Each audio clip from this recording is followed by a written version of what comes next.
Bismillahirrahmanirrahim. Assalamualaikum warahmatullahi wabarakatuh. Innal hamdalillah nahmaduhu wa nasta'inuhu wa na'udzu billahi min syururi anfusina wa min sayyiati a'malina may yahdihillahu fala mudilla lahu wa may yudlil fala hadiya lahu. Asyhadu an la ilaha illallah wa asyhadu anna Muhammadan abduhu wa rasuluh. Allahumma shalli ala Muhammad wa ala ali Muhammad kama shallaita ala Ibrahim wa ali Ibrahim innaka Hamidum Majid. Amma ba'd. Pada kesempatan kali ini, saya Elsa Fiani Diana Salhayati NIM 21174 akan membawakan biografi Hamzah bin Abdul Muthalib guna memenuhi tugas mata kuliah pengembangan pembelajaran sejarah kebudayaan Islam kelas G jurusan Pendidikan Agama Islam Fakultas Tarbiyah dan Ilmu Keguruan Institut Agama Islam Pekalongan. Langsung saja berbicara biografi Hamzah bin Abdul Muthalib. Hamzah bin Abdul Muthalib adalah seorang yang memiliki kecerdasan otak dan yang sangat kuat. Ia juga tokoh di Quraisy yang sangat disegani.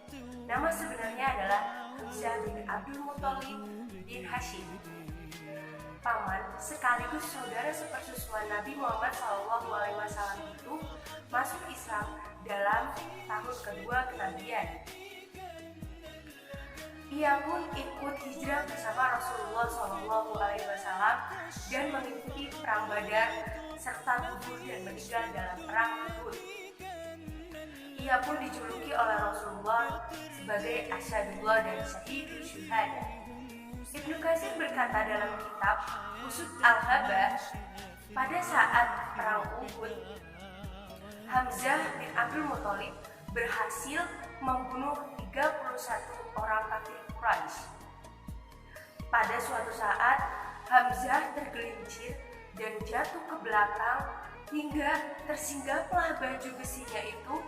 Kemudian pada saat itu pula musuh menyerangnya dan menombak serta merobek perutnya.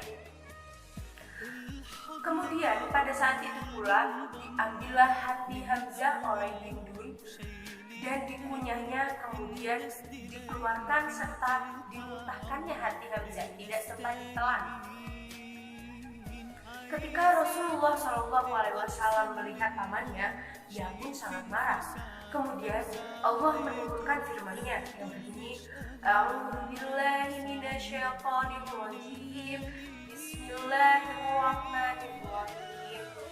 Wa in aqabtum fa'aqibu bimithli ma uqibtum bih. Wa la in sabartum lahuwa khairul basirin. Dan jika kamu memberikan balasan, maka balaslah dengan balasan yang sama, yang apa yang telah menimpamu.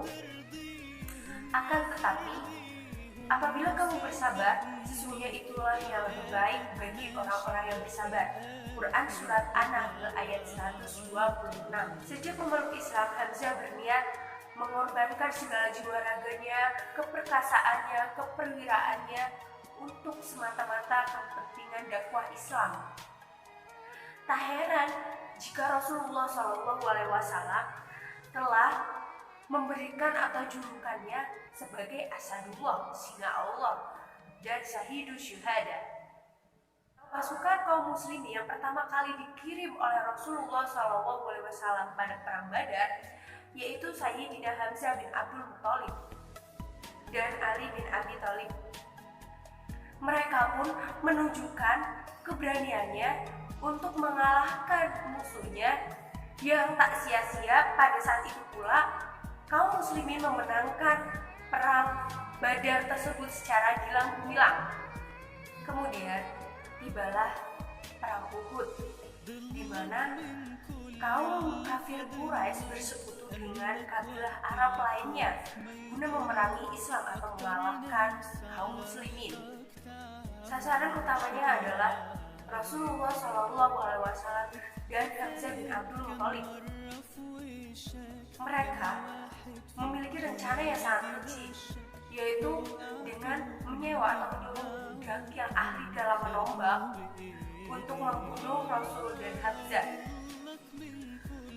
yaitu suruhan Hindun, karena Hindun memiliki dendam yang sangat membara terhadap Hamzah karena telah membunuh suaminya pada saat perang Badar. Jadi Hindun pun memberikan atau menyuruh seseorang untuk membunuh Hamzah dengan tombak.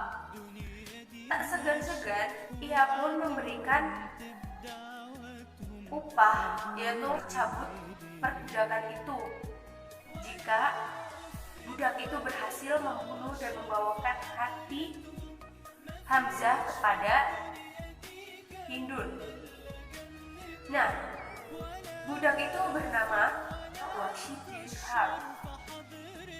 Setelah berhasil menebas leher salah seorang kaum muslimin, Wahsy pun memperhatikan gerak-gerik Hamzah.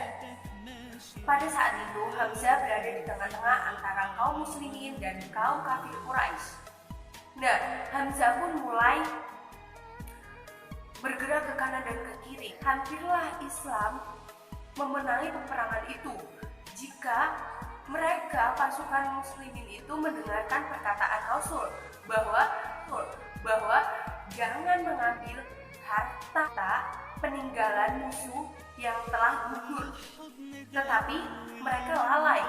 Mereka dengan senang mengambil harta sepeninggalan musuh-musuh, hingga pada akhirnya itu sebuah peluang bagi kaum kafir Quraisy, dan akhirnya mereka pun bangkit kembali lagi di Bukit Uhud dengan pasukan 2 kali lipat.